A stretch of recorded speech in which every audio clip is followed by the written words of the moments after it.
మిగిలిన పోస్టులకు సంబంధించింది అంటే ఇప్పటికి 2 నోటిఫికేషన్లు అయిపోయినాయి, కానీ ప్రమోషన్లకి సంబంధించి ఉద్యోగ నోటిఫికేషన్లు మాత్రం ఇవ్వలేదు ఈ ప్రభుత్వం. గతంలో 22,000 పోస్టులు ప్రమోషన్ ఇచ్చారు, మళ్ళీ ఇప్పుడు ప్రమోషన్ల మీద ప్రమోషన్లు ఇస్తున్నారు తప్ప నిరుద్యోగులకు న్యాయం చేసే ఉద్దేశంలో ఈ ప్రభుత్వం కూడా లేదనే విషయాన్ని కూడా ఈ సభాముఖంగా తెలియజేస్తున్నాను. వెంటనే రాష్ట్ర ప్రభుత్వం ఈ ప్రమోషన్ ప్రక్రియని వెంటనే ఆపాలి, లేకపోతే మాత్రం ఈ 2-3 రోజుల్లో మాత్రం భారీ ఎత్తున డిఎస్సిని ముట్టడి చేస్తామన్న విషయాన్ని కూడా ఈ ప్రభుత్వానికి హెచ్చరిస్తా ఉన్నాం దీని ద్వారా. అదేవిధంగా స్కూల్ అసిస్టెంట్ పోస్టులకు సంబంధించి జీవో నెంబర్ 108 వెంటనే ఈ రాష్ట్ర గవర్నమెంట్ దానికి రద్దు చేయాలి. గత ప్రభుత్వం దాదాపు 1999 చేసిన జీవోనే ఇప్పుడు ఫాలో అవుతా ఉన్నారు.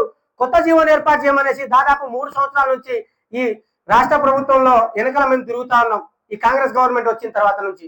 కానీ ఇప్పుడు దాకా దాని గురించి పట్టించుకునే నాదులే లేదు. దీని విషయమై మేము ఆస్మా మరియు మన ఇంద్ర అశోక్ సారు దాదాపు 7 రోజుల నిరాహార దీక్ష కూడా చేసినాం.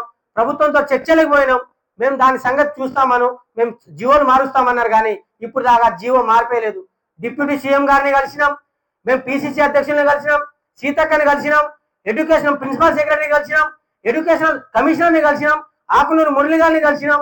కలవని ప్లేస్ అంటే లేదు. ప్రతి ఒక్క సంస్థకి దీనికి సంబంధించిన ప్రతి ఒక్కరిని కలిసినాం, కానీ ఇప్పుడు దాకా మా జీవో మారట్లేదు. ఈ జీవో నెంబర్ 108 వల్ల బీఈడి అభ్యర్థులకు చాలా అన్యాయం జరుగుతా ఉంది. 2011 సుప్రీంకోర్టు తీర్పు వల్ల బీఈడి అభ్యర్థులకు చాలా అన్యాయం జరుగుతా ఉందనే ఉద్దేశంతోనే జీవో నెంబర్ 108ని రద్దు చేయాలని చెప్పేసి మేము ప్రభుత్వానికి డిమాండ్ చేస్తా ఉన్నాం. కానీ ఇప్పుడు దాకా అది చేయలే.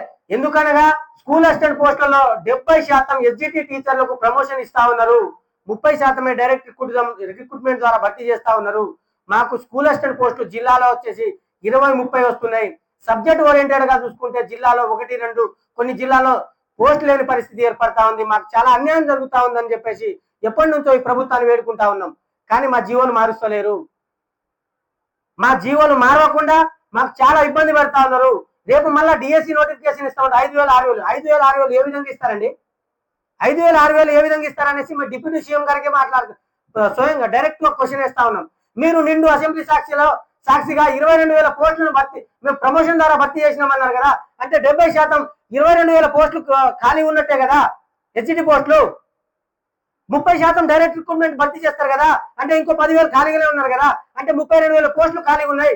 పీఈటీ, లైబ్రరీ, అదేవిధంగా వివిధ కేటగిరీ మిగతా మొత్తం కలిపి 35,000 డిఎస్సి పోస్టులు ఖాళీ ఉంటే మేము 5,000 ఇస్తాం, 6,000 ఇస్తామని చెప్తా ఉన్నారు. ఏ విధంగా మీరు 5-6,000 ఇస్తారనేసి ఈ రాష్ట్ర ప్రభుత్వాన్ని ప్రశ్నిస్తా ఉన్నాం.